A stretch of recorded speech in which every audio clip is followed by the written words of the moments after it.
The amino acid arginine is a basicity queen. But when we talk about a basic amino acid, what does that even mean? For all practical purposes, it means that you are likely to find it in the positively charged state, whereas with acidic amino acids, you're likely to find it in the negatively charged state. The one kind of exception is histidine, where it more often is neutral than positively charged, but if it's charged, it's going to be positively charged, so we call it basic. So why do we call these amino acids acidic or basic? It has to do with whether they act as an acid or a base in their neutral form. And so in its neutral form, arginine is deprotonated. It acts as a base, which means it takes a proton and now it's positively charged. But in its neutral form, it was acting as a base, and so we call it basic.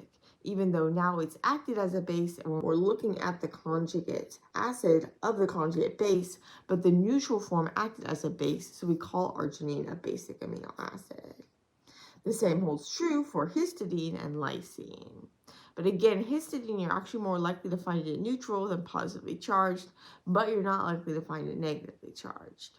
The acidic amino acids are aspartate and our glutamate. You are likely to find them in their negatively charged state.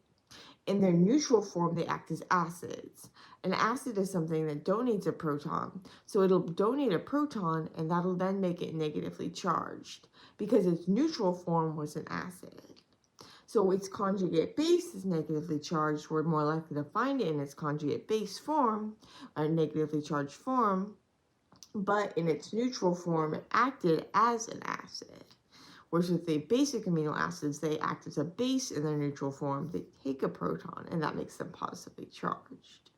Now, arginine is the most basic. It has the highest pKa. The pKa is the pH value at which an acid is half protonated and half deprotonated. Arginine has a really high pKa. It's about 12.5.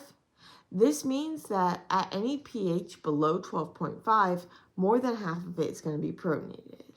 If you think about physiological or bodily pH, we're talking things like 7.4 or so. So we're almost always going to be below the pKa of arginine, and so arginine is almost always going to be positively charged.